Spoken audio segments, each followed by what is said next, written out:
ตามบริเวณสวนทางเขตนี่เนี่ยจะมีแต่คุมบอมคุมระเบิดพี่น้องคุมบอมอันนี้ก็คือบรรยากาศระหว่างทางที่บ่โหนดมาถ่ายทำให้พ่อแม่พี่น้องได้เบิ่งเนาะกันไปใช่ โบไปใช่ไปให้เมื่อเฮือนโอ้ลงไปนา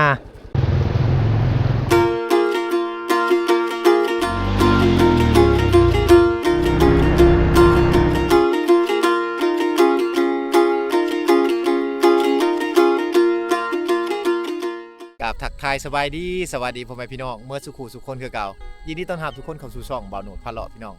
เอามื้อนี้บ่าวโหนดจะพาพ่อแม่พี่น้องไปที่แถวเจียงตูบพี่น้องไปเบิ่งบรรยากาศอยู่ทางบ้านเจียงตูบเนาะบรรยากาศอยู่ทางเขตนี่เป็นบรรยากาศที่ว่าหมู่บ้านอยู่ท่ามกลางขุนเขาพี่น้องเลยเนาะตามเส้นทางถนนหนทางที่เฮาจะเข้าไปแถวเจียงตูบหรือว่ามาผาบังนี้จะบ่ได้ผ่านขุนเขาหินปูนเนาะตามบริเวณนี่จะเป็น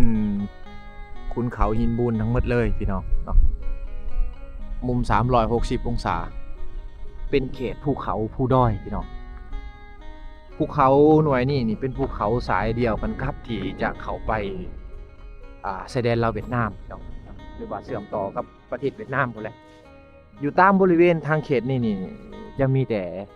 อันนั้นคุมบอมคุมระเบิดเด้อพี่น้องเนาะคุมบอมคุมระเบิดจะหลายนะคุมพ่อแม่พี่น้องเห็นนี่เบิ้นบ่แม่นคุมหนองสะที่ชาวบ้านเขาจะขุดเองแต่สมัยก่อนช่วงสงครามนี่ทางเขตนี่จะถูกถิ่มระเบิดหลายพี่น้องเนาะคือตามบริเวณเดินหรือว่าตามบริเวณสวนทางเขตนี่จะมีแต่คุมบอมคุมระเบิดพี่น้องคุมบอมแบบนี้แหละเห็นเป็นคุมแบบนี้นี่โอ้ยเป็นพันกว่าคุมเหมือนว่าพี่น้องอยู่นี่เนาะเลาะเรียบตามตีนภูนี่ไปแมนทั้งหมดเลยนะคุมบอมคุมระเบิดนี่เป็นพันกว่าคุมพุ่นแหละพี่น้องเลยมโนคิดว่าแมนหมดเลยนะหมดเลยถ้าว่าเลี้ยงปลาใส่โอ้เป็นน้องปลาที่ว่ามันจุปลาได้หลายเติบพี่น้องอันนี้ก็แมนอันนี้จะเป็นคุมบอมคุมระเบิดทั้งหมดแล้วก็อยู่ท่ามกลางขุนเขาแบบซี่แหละพี่น้องเนาะอยู่ท่ามกลางขุนเขาแบบซี่แหละเพราะว่าเขตนี้มันติดกับเขตชายแดนลาวเวียดนามเป็นเส้นทางโฮจิมินห์พี่น้องเนาะเป็นเส้นทางโฮจิมินห์แต่สมัยสงครามพุ่นแหละฝรั่งลาวเวียดนามอะไรพี่น้องเลยเนาะสมัยนั้น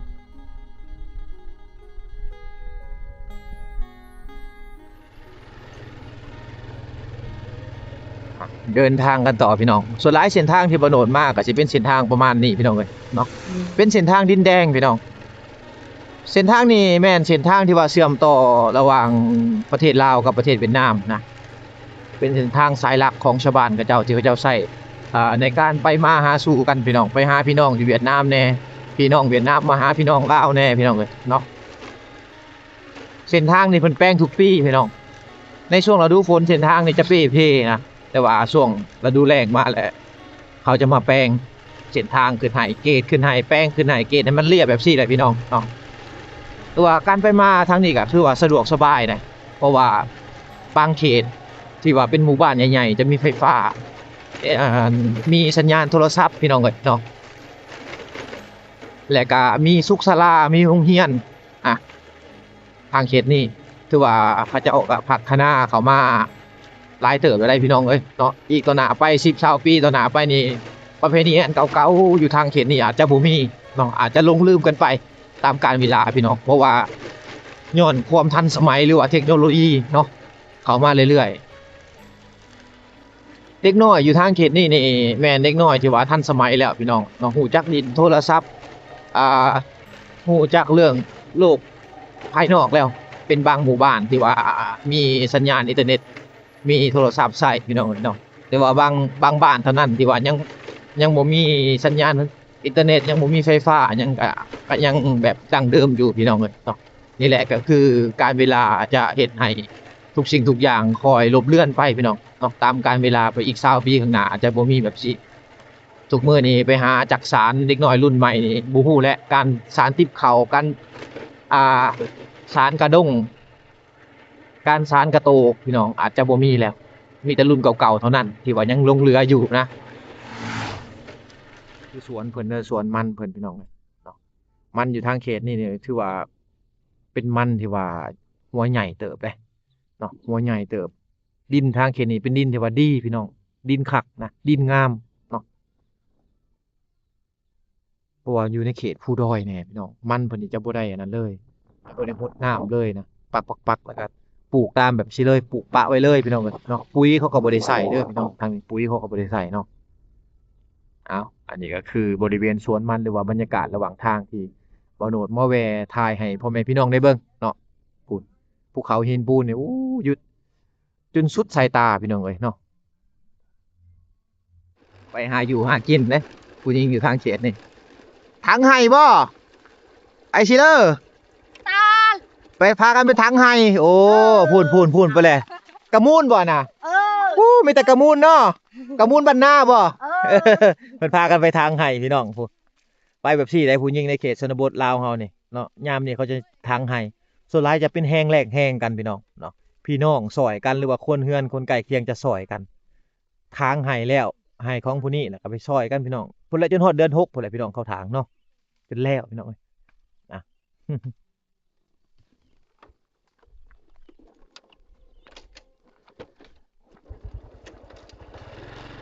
เอาก็เดินทางต่อพี่น้องเนาะถ่ายภาพบรรยากาศตามถนนหนทางให้พ่อแม่พี่น้องได้เบิ่งนะช่วงนี้ก็ครึ้มฝนพี่น้องคือเห็นนี่แหละแต่ว่าฝนบ่ตกครึ้มแบบซี่พี่น้องเอ้ยเนาะอากาศก็หนาวๆแน่แล้วก็มีฝนแน่พี่น้องเอ้ยเนาะถ้าว่าไปลินเวียดนามยามนี้นี่ก็ถือว่าเป็นช่วงที่ว่าพอลินได้พี่น้องบ่มีฝนนะพอลินได้แต่ว่าไปเวียดนามดินเวียดนามช่วงฤดูฝนทางลาวเฮาทางคุณนี่จะหนาวพี่น้องนี่ก็คือบรรยากาศระหว่างทางนะที่บ่โนถ่ายทำให้พ่อแม่พี่น้องได้เบิ่งเส้นทางเส้นนี้ก็เลาะเลียบไปตามภูเขาแบบซี่แหละพี่น้องเนาะ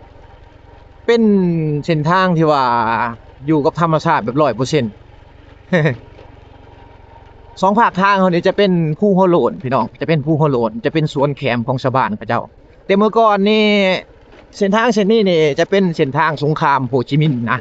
แต่ว่ามาในปัจจุบันนี่ก็เป็นเส้นทางสายหลักของชาวบ้านเขาเจ้าที่ว่าเขาเจ้าไปเวียดนามแน่เวียดนามมาลาวแน่พี่น้องเนาะแล้วก็ผู้อยู่ทางเขตนี้นี่จะได้รับฝนเหลืองบ่พี่น้องเพิ่นเป็นสารเคมีที่ว่าเขาเจ้าใช้ที่สงครามตอนนั้นเนาะใส่สร้างสงครามนะพี่น้องเฮ็ดให้ผู้ทางเขตนี้จะเป็นผู้หัวโล้นทั้งหมดเลยจะบ่มีต้นไม้ใหญ่ปงพี่น้องจะบ่มีต้นไม้ใหญ่ปงฉะนั้นชาวบ้านเขาเจ้าจึงพากันปลูกแคมจะเป็นสวนแคมมาในปัจจุบันเป็นสวนแคมเป็นสวนยางบงพี่น้องเลยเนาะแต่ว่าแถวนี้บ่มีต้นกล้วยเด้อพี่น้องบ่มีสวนกล้วยเนาะบ่คือทางเขตเมืองนองบ่คือทางเขตบันดงนะทางเขตนี้นี่จะมีแต่แคมเลยส่วนหลายส่วนแคมกับยางบงแต่ว่าสวนยางยังบ่มีเลยพี่น้องแล้วก็สวนไม้คาลิปัสนั่นแหละสวนไม้วิกนะที่ว่าเขาเจ้าปลูกขึ้นมาเป็นพืชกสิกรรมหลักๆของชาวบ้านเขาเจ้าอยู่เขตนี้นอกจากนั้นก็มีเลี้ยงงัวเลี้ยงควายพี่น้องเลี้ยงแบะเลี้ยงไก่นะเป็นสัตว์เศรษฐกิจตัวนะเอาไปขายให้กับพวกค้าชาวเวียดนามเนาะบรรยากาศจะดีพี่น้องทางนี้หนาวเกือบหนาวตลอดปีไปเลยพี่น้องทั้งฝนทั้งหนาวนะเขตนี้ถ้าว่าเฮามาถึงช่วงเดือน6เดือน7นี่ทางนี้โอ้ทั้งหนาวพร้อมทั้งฝนพร้อมพี่น้องเอ้ยเนาะเพราะว่าช่วงนั้นเนี่ยเวียดนามมันจะเข้าฤดูหนาวแต่ว่าลาวเฮาจะเข้าฤดูฝนฉะนั้นอยู่ทางเขตนี้นี่50%นี่จะได้รับฤดูกาลจากเวียดนามพี่น้องเนาะแปลว่าได้2ฤดูในวางเดียวพี่น้องเอ้ยเนาะ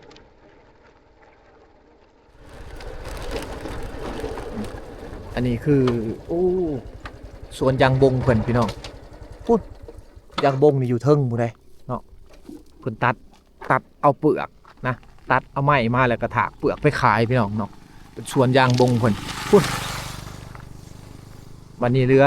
แต่ไม้ด่วนมันเพิ่นจะเอาเมื่อเฮ็ดฟืนบ่หรือว่าเอาไปเฮ็ดลักหัวต่างๆเอาไปเฮ็ดได้พี่น้องไม้ยางบงนี่เป็นไม้เนื้อแข็งเอาเฮ็ดเฮือนก็ได้นะตัดไว้ยาวๆเฮ็ดคือเฮือนค้างเฮือนก็ได้เด้สบายดีบ้านชวนโอ้ยไม้ยางบงตัดเลยเนาะแม่นหมดเว้ยว่าอยู่นี่ถึงหัวผู้นี่แม่นหมดเลยโอ้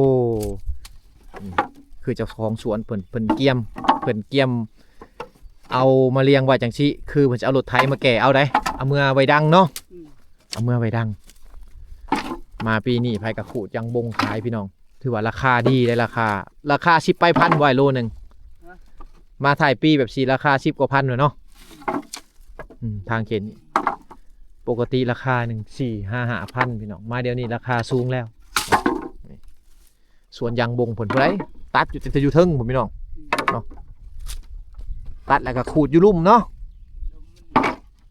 ขูดมาป้าไว้ลุ่มบางเทื่อเพิ่นก็ต่างแห้งไปเลยนะตามสันภูต่างๆจะเป็นสวนยางบงเพิ่นนอกไปสวนยางบงแล้วมาคนใหม่แบบสี่ยังไปหาอยู่หากินพร้อม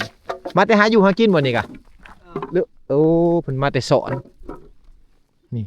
เพิ่นมาแต่สอนได้พี่น้องเพิ่นกำลังสิไปสอนอันนี้ยังบ่ทันได้มาเนาะอันนวกอันนี้ไปทางให้อันนี้แม่นล่ะเกียมสักเข่าเนาะ ถือผ้าโค้งถือตุกน้ำไปเห็ดหน้าบ่ได้ได้ทางนี้บ่มีหน้ามีแต่ผู้แบบซี่แหละพี่น้องปลูกเข่าตามหัวผู้สิเป็นไห้ไปแบบนี้แหละเพิ่นปลูกนะคนมีนาสบายเนาะบ่แลทงเพียงคือบ้านเฮาบ่ค่อยมีทางนี้จะเป็นเขตผู้ดอยอยู่ทางสวรรค์เขตทางติดกับเวียดนามก็สิประมาณนี้วิถีชีวิตชาวบ้านเขาเจ้าช่วงนี้ก็ทางให้ช่วงเดือน6ก็สักเขาบัดนี้เนาะไอ้เนาะอ้าวเพิ่นสิไปทางให้สักเขาเตรียมสักเขาแล้วเพิ่นไปพ่นบ่นี่บ่สิเข้าไปพุ่นแหละเจียงตูบโดย บรรยากาศนี่มีแต่ภูเขาทั้งหมดเลยอ้อมหน้าอ้อมหลังพี่น้องเอ้ย360องศาเป็นภูเขาทั้งหมดภูเขาอยู่ในเทือกเขาแหละจะมีเขาหินบูนแน่แล้วก็มีภูเขาหัวโลนแน่พี่น้องเนาะการไปมาหาสู่กันอยู่ทางเขตนี่ถ้าว่าถึกช่วงพ้นหรือว่า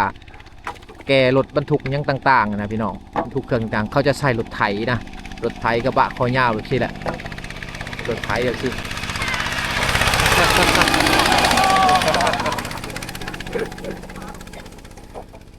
ก็ใส่รถไถแบบนี้แหละพี่น้องเลยในการไปมาหาสู่กันไปเวียกไปงานไปดองต่างๆก็ใส่รถไถแบบนี้ไปนะ เป็นบรรยากาศในเขตชนบทลาวเฮาพี่น้องเลยเนาะยังแบบดั้งเดิมเลยได้ทางเขตนี้ยังแบบดั้งเดิมเลย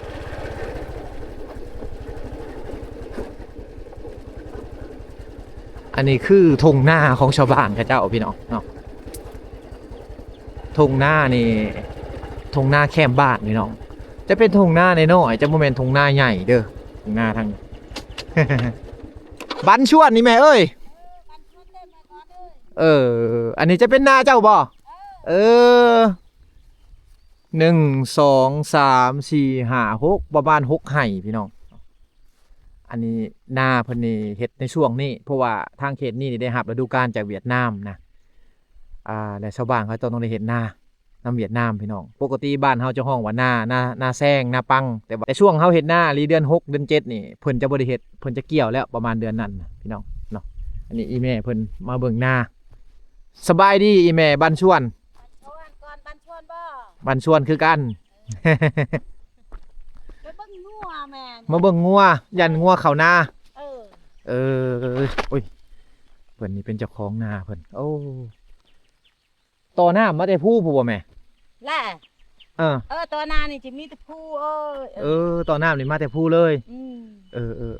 หน้าทางนี่แม่นเขตบ้านนาเนาะบ้านนาจุดซุมพะบังพี่น้องจุดซุมพะบัง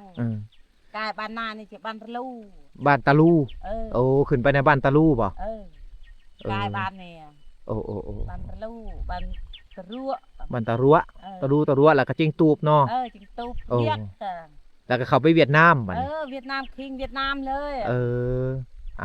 พี่น้องนี่คือบรรยากาศได้ที่ว่าบ่โหนดมาถ่ายทำให้พ่อแม่พี่น้องให้เบิ่งเขาแม่เพิ่นนี่ใหญ่แล้วนี่ประมาณเดือนใดแม่เพิ่นเฮ็ดหน้าอยู่นี่ประมาณนะเดือนใดเพิ่นดำนี่แม่ดำนานี่เดือนห้าบ่ฮู้จักก็ลืมเลยเนาะเพิ่นบ่ฮู้ว่าสิแม่นเดือนใดนะพี่น้องประมาณน่าจะประมาณเดือน12บ่เฮ็ดนาอยู่นี่แม่นแล้วเนาะประมาณเดือน12พี่น้องเฮ็ดนาอยู่นี่นะเอาเฮ็ดนาแซงนี่เป็นนาแซงนี่แม่เพิ่นก็ยังว่านาแซง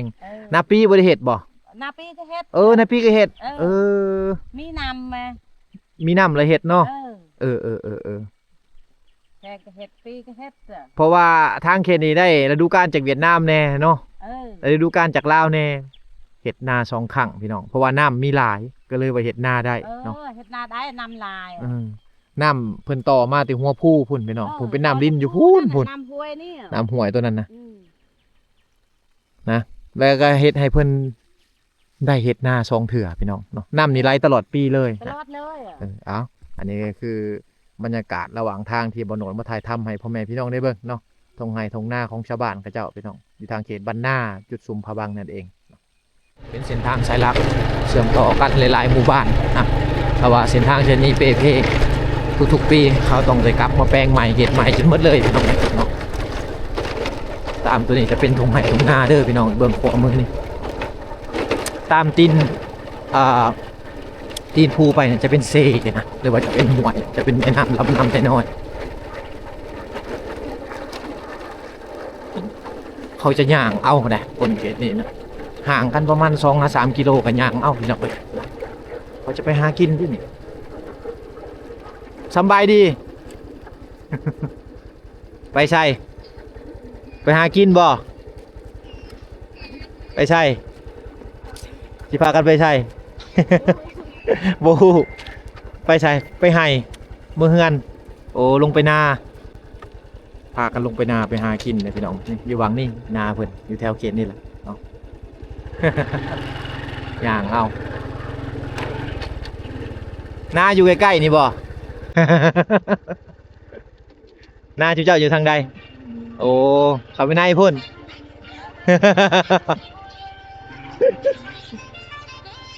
โอ้ฟังเพลงเวียดอีก หน้าก็เจ้าอยู่ใกล้ๆนี่พี่น้องเขาย่างเข้าไปนี่สุดท้ายทางเขตนี่เนี่ยเขาลิ้นโทรศัพท์อยู่แต่ว่าสัญญาณเขาจะบ่มีเลยเขาจะโหลดเพลงมาไว้พี่น้องโหลดเพลงมาไว้แล้วเขาเปิดฟังนะ สัญญาณกับเจ้าจะมีแต่บางหมู่บ้านเท่านั้นสัญญาณอยู่ใกล้ๆกันจะมีแต่บางหมู่บ้านเท่านั้น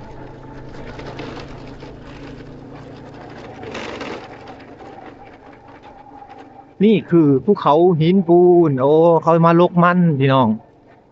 เขามาลกมันอันนี้คือสวนมันกับเจ้าเด้ปลูกมันแน่ปลูกเขาเนี่ยแต่เมื่อก่อนนี่บ่โนดมาเนี่ยเขาจะปลูกเขาทั้งหมดเลยนะเขาจะปลูกเขาทั้งหมดเลยแล่บัดช่วงฝนตกแห้งน้ำท่วมพี่น้องก็เลยว่าเฮ็ดให้เขานั้นตายแต่ว่าเดี๋ยวนี้เขามาเปลี่ยนใหม่เขาปลูกมันเอาคือมันสำปะหลังหรือว่ามันต้นตามบริเวณจะเป็นสวนมันทั้งหมดเลยนะที่ว่าชาวบ้านก็จะปลูก